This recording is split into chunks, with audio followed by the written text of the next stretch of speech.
एक समय की बात है। एक गांव में एक भूतिया घर होता था। गांव वाले उस घर के आसपास जाने से भी डरते थे, क्योंकि गांव वालों का मानना था कि इस घर में एक जादूगर लड़की की आत्मा रहती है। लेकिन गांव के कुछ साहसी बच्चों ने घर के अंदर जाने और घर के अंदर घूमने का फैसला किया।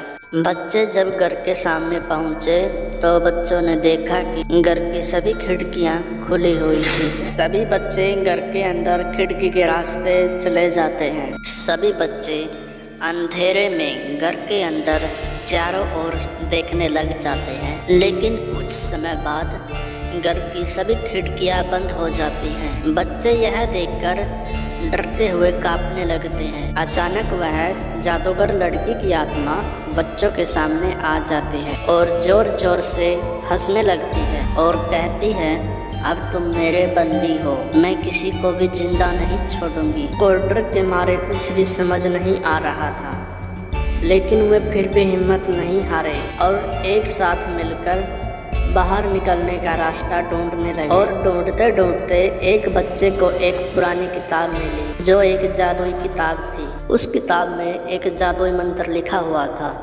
जिसके उच्चारण मात्र से ही वह भूत घर से दूर भाग सकती थी। लेकिन सभी बच्चों ने मिलकर उस जादुई मंत्र को पढ़ना शुरू कर दिया। मंत्र उच्चारण करते ही घर के अंदर रोशनी आई और भूत को साथ ले गई। उस लड़की की आत्मा निकलते ही घर के सभी खिड़कियां दरवाजे खुलने लगे। तभी सभी बच्चे घर के बाहर आ गए। उस दिन वह भूत घर से आज़ाद हो गया और गांव वालों ने सभी बच्चों को साहस और इनाम भी दिए।